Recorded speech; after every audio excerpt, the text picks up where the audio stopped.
The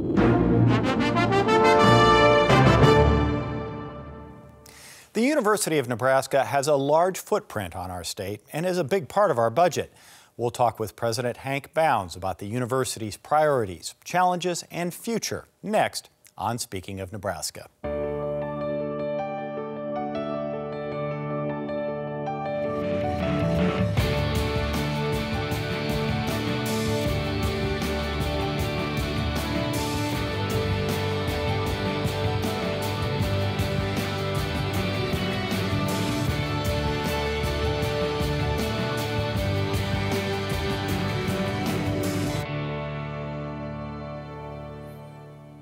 Welcome to our last episode of Speaking of Nebraska for this spring. I'm Mike Tobias. The University of Nebraska system has supporters, critics, challenges, and opportunities, and a big impact on our state. Before we talk about all of this with President Hank Bounds, here are a few facts and figures. We start with 4 main campuses: UNK, UNL, UNO, and the Med Center in Omaha. Beyond that, offices and facilities in virtually every county in the state. It has about 14,500 employees and more than 52,000 students, undergraduate and graduate. It has an annual budget of $2.5 billion, and the university officials say it contributes almost $4 billion annually to Nebraska's economy.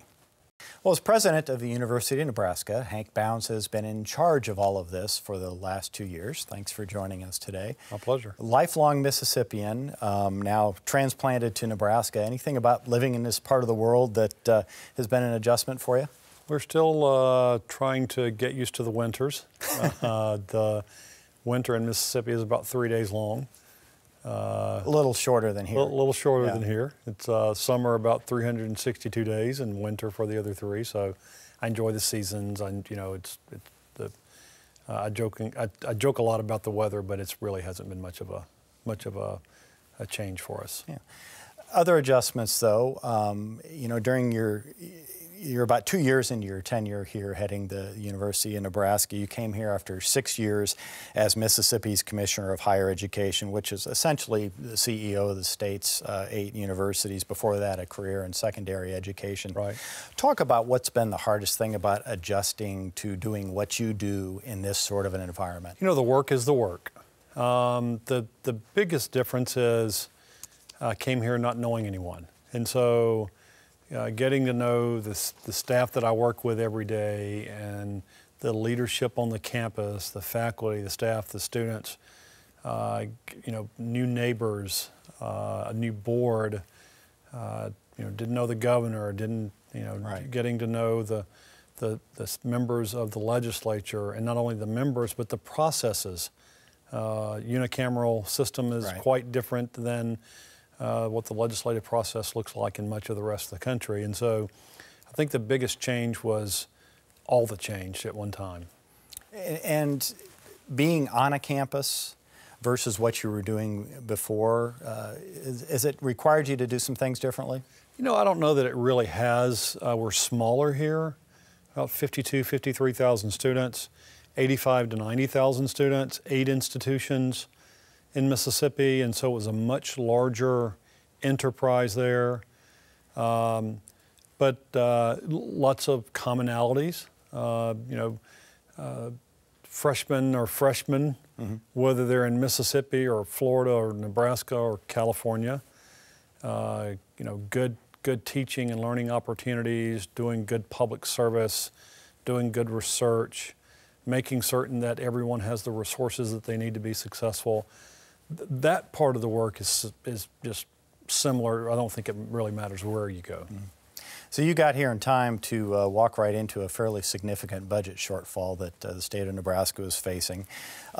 In this last spring, as the state was developing the budget for the university, you were pushing for a flatline budget, no decreases, no increases. You did end up with a cut. Add on rising costs, and you're now talking about a budget gap for the university system of about $50 million. So talk about how you're managing this. First, you've talked about $30 million in cuts. Where are you going to cut? What's your philosophy and how you're cutting? So I think it's important to note that I'd gone through this in my former life and had some experience. And so when we saw this coming, we were able to be more proactive, and so in late November, I assembled a budget response team that was comprised of faculty, staff, students, administrators, a board member, individuals from the community, to create a steering mechanism that someone that could look at the work that's being done. And then we started with 10 separate committees looking at 10 parts of our organization. And we staffed those with content experts. So when we looked at facilities or energy or IT, we pulled from our colleagues that work in those areas. We gave them targets. We said the only rule is there is no rule. Consolidate, collapse, privatize. There are no rules, but we want you to work to find a target of X. And to their credit, they exceeded the expectation in every case. They brought back incredible recommendations. That's one hard part of the work. The next hard part is actually implementing those tasks, and it will be tough, messy work. We're collapsing lots of things. We're doing, our institution will look much different after this is over than it does today. We wanted to make certain that we followed two guiding principles in doing this work. One, we wanted to do everything that we could to remain affordable, and we wanted to make certain that we protected the academic quality of our programs. But I've said all along, we're going to violate those two principles.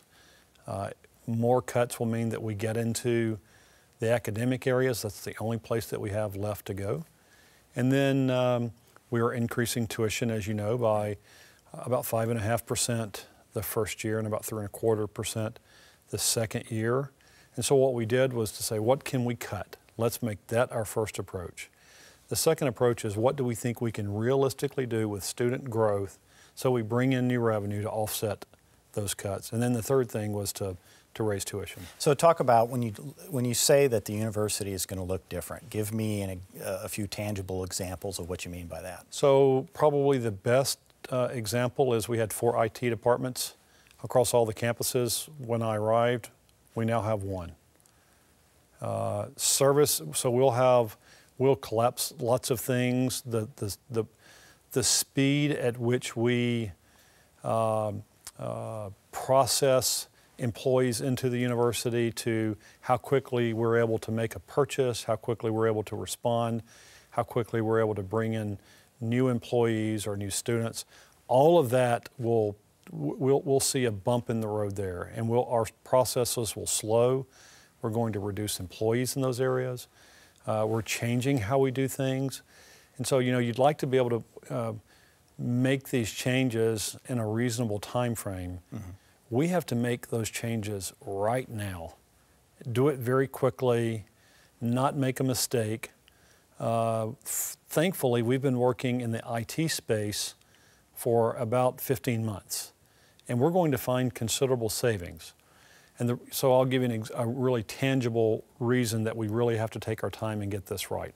We have more than 10 million hack attempts, from common criminals to nation states, trying to hack into our technology system every hour. Which is common for university Which IT is systems. common. But the problem is we have to be right 100% of the time, and they have to be right one time. And so it's not like we can skip steps. We have to be so careful in making certain that we get this right. The same thing is the case when we're dealing with human resources issues or procurement issues or any of the measures that we're working on. We have to get it right. And so we're projecting a smaller amount of cuts in the first year, a larger amount of cuts in the second year, and we have no choice but to get there. You talked about consolidation. I've heard you use that word other times as a concept and a way of kind of dealing with things. Is there a risk when you've got 4 campuses that have individual identities and in some cases very different missions of what might happen on the negative side when you start consolidating common sort of tasks? Yeah, so we're trying to make certain that that doesn't happen. We're trying to stay away from the academic missions. The fact of the matter is the way that you procure, the way that you purchase, whether it is copy paper or computers or lawnmowers, it really doesn't matter what your mission is, whether your mission is a medical mission or a service mission or purely an academic mission. Those are the areas that we're attacking. So we are not impacting the mission of the campuses. What we're trying to do is to take the business portion of the university and treat it more like a business and drive out those costs. Also on a subject of consolidation, the legislature this summer is going to be looking at consolidating, merging, whatever you might call it, the Med Center and UNO, the two Omaha-based campuses. Right now, you already have the Chancellor of the Med Center, Jeffrey Gold, serving as the interim UNO Chancellor, which did actually spur some of this discussion. Your thoughts on that? Is that feasible? So first of all, I would tell you that that is not our goal. Consolidation? To consolidate those two campuses. The UNO has a very strong brand, and we need it to keep that strong brand. The Med Center has a very strong brand, and we need the Med Center to continue to have that strong brand. We found an opportunity to merge some services, not to merge the campuses. And so there was no one in the legislature had a conversation with me about it before they offered this study piece of legislation. I have not had a follow-up conversation with them. I don't know that that will take place. At the end of the day, the Board of Regents has that responsibility. I'm not having that conversation with the board. I think that there are opportunities to find some real synergy with the faculty and with the staff, to find some savings, but also to think through a different paradigm. How can we shift the paradigm in terms of how we meet the needs of students and the communities that we serve? And so I'm hoping that this will force us to think differently over the next couple of years while we have this leadership condition that we're in. When you start looking at implementing these cuts, are they going to be fairly equal across the four campuses? No. So what we've done is to ask those working groups to forget everything that they know about the University of Nebraska. Forget everything that they've always done in these service areas, whether it's travel or procurement or human resources, and redesign it in the most efficient way possible. And so in some places, we may move some things to one campus and make it more robust in that area, and they'll do more servicing of the campuses across the board. And so we'll have a larger reduction in some places. And it really just depends on what area that we're talking about. And so I am not a fan of across-the-board cuts, because I think that all that you do is weaken everyone. And what I don't want us to do through this is to come out on the other side of a short-term period of financial stress for the state and have a much weaker university. The state of Nebraska, in my view, needs a very strong university. There are many economic engines, there are many economic drivers for the state of Nebraska, ag, manufacturing, but I would argue that the University of Nebraska is as important as any other sector. We can attract jobs, we can attract new jobs, we can create entrepreneurs. The state of Nebraska can't cut itself out of the place that we find ourselves in. We have to grow ourselves out of it. And so over the next couple of months, I'll be rolling out a strategy to build a statewide economic development plan that all Nebraskans can see themselves involved in, and do it in a way that we can really start to grow our economy. Let's talk about the tuition increases. Sure. About a little more than 5% next year, a little more than 3% the year after that. Significant hikes, although the university has raised tuition considerably more than that in even about a decade ago. But yet, why this direction as opposed to looking at deeper cuts and things of that sort, especially when you're talking about trying to grow enrollment? When you look at building a university budget, there are all sorts of levers that you can pull. We could have cut more, but in my view, additional cuts would have weakened the university. This is going to impact us. This is going to change the way that we look. It's going to change the way that we provide services to faculty, staff, and students. But I don't think it slows down our momentum. I don't think it hampers our ability to increase student enrollment. I don't think that it impacts our ability to grow our research enterprise. I don't think that it impacts our ability to service Nebraskans, whether that's through extension or through other means.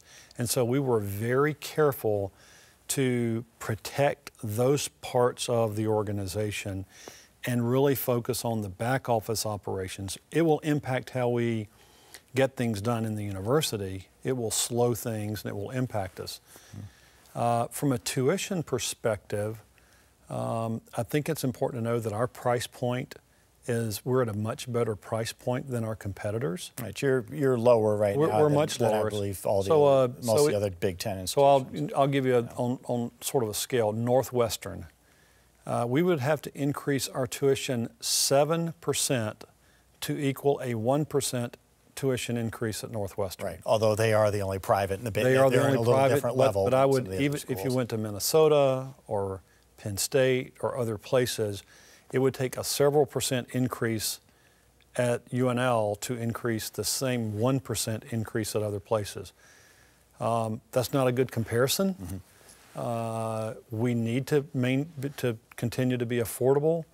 We're at about 50% of the average of our competitors in the Big Ten. We're at about 75% of the average of our competitors for the other campuses. So we are a really good value proposition. But as a person that grew up and paid for every single penny of his education, it pains me to have to increase tuition, period. 1 penny. I should also note that for every percent that we increased, we also increased needs-based aid by that same amount. And so for those students that have the greatest needs, we're going to make certain that we find a way to help them attend our university. In fact, we're going to do that for all students.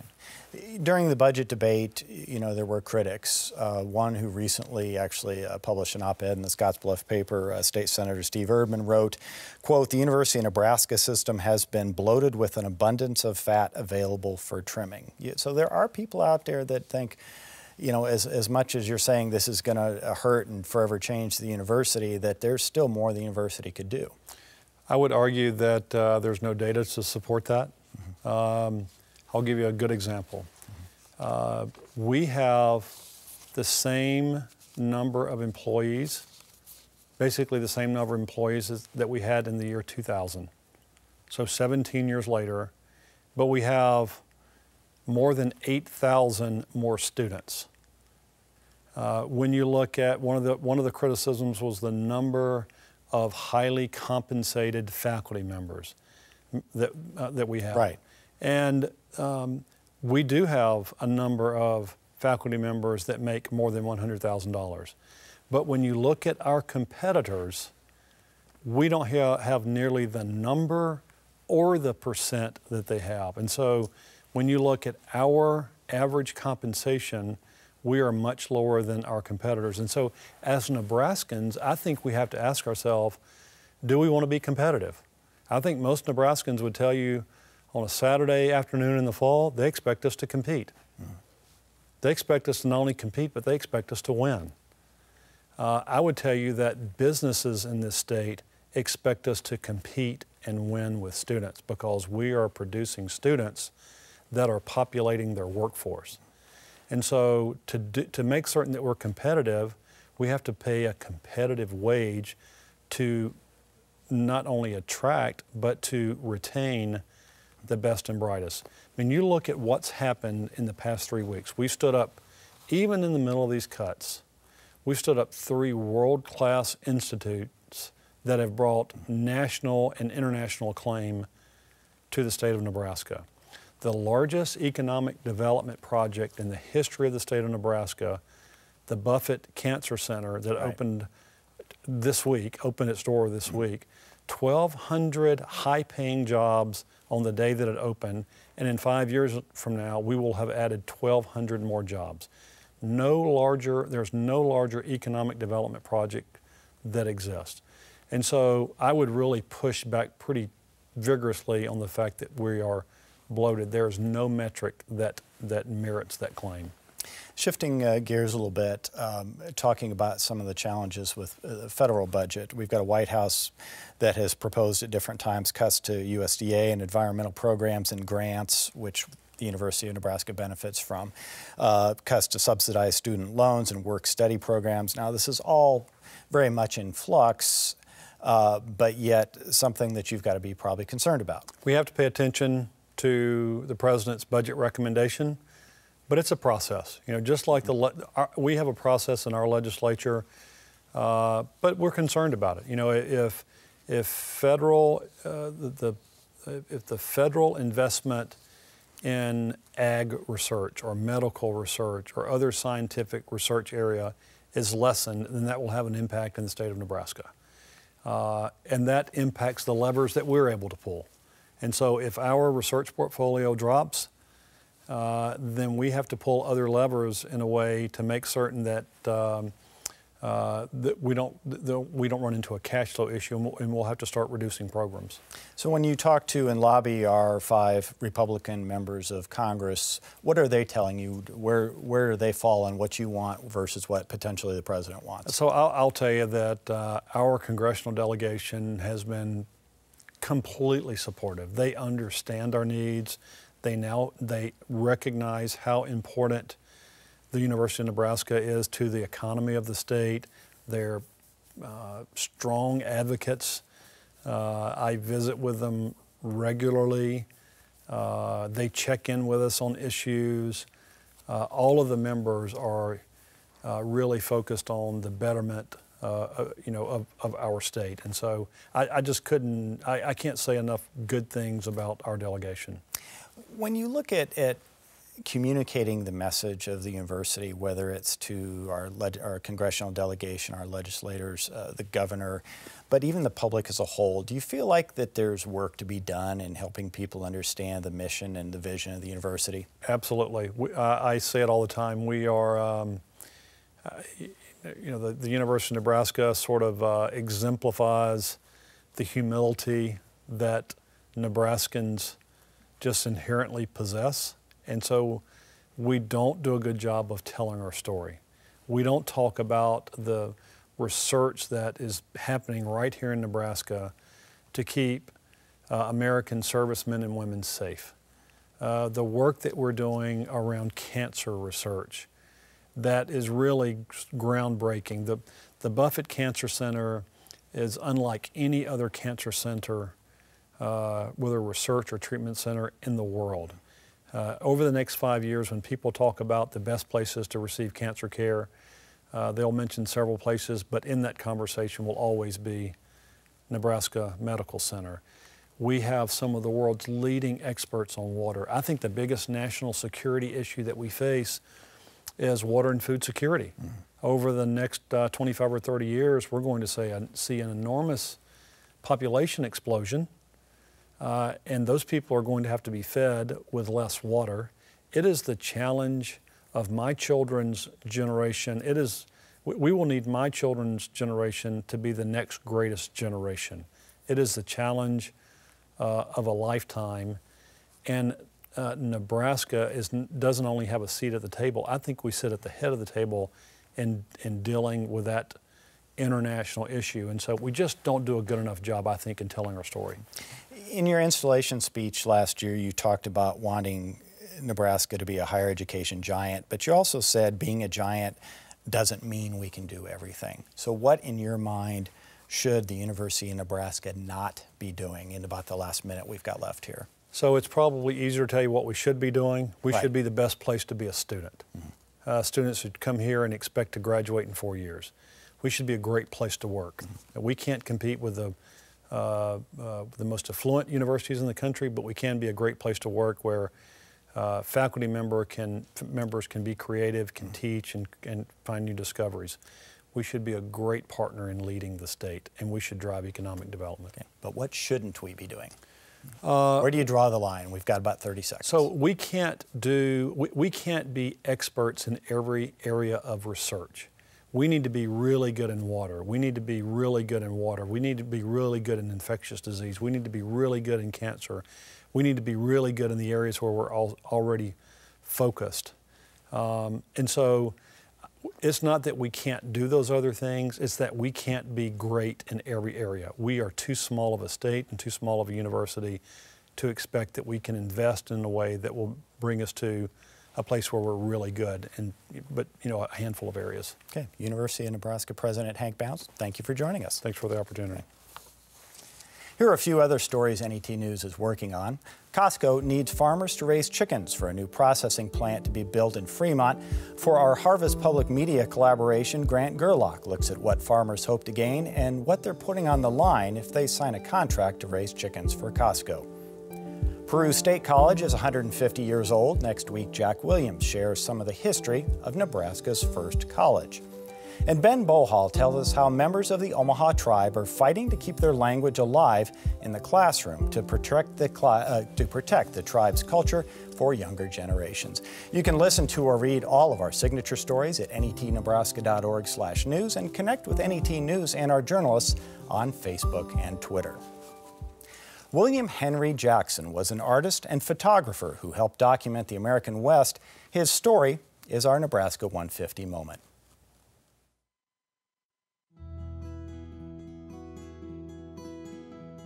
William Henry Jackson was one of the most prolific American artist photographers of the late 1800s and early 1900s. He witnessed much of the nation's history, recording them in his thousands of photographs, hundreds of sketches, drawings, and paintings. At the age of 23, the Civil War vet headed west, ending up in Nebraska City, where he was hired by a freighting outfit bound for Montana. Along the old Oregon Trail, Jackson sketched the landmarks and lifestyles that have become a large part of the American West. After his return from the West in 1868, Jackson opened a photography studio in Omaha. He's well known for working with the railroad out of Omaha. He did a lot of work on reservations. And then he also worked with the Hayden Expedition, documenting Yellowstone, the Tetons, Mesa Verde, and a lot of other future park sites throughout the West. William Henry Jackson witnessed many changes in American history, and with paintbrush in hand, produced dozens of oils and watercolors depicting what he had experienced firsthand. The Oregon Trail Museum at Scottsbluff National Monument in Nebraska houses the largest collection of William Henry Jackson paintings in the world. Well, that's all for this edition and our 8-week run this spring of Speaking of Nebraska. You can watch all of the shows on our website, netnebraska.org/speakingofnebraska. Thanks for joining us. Good night.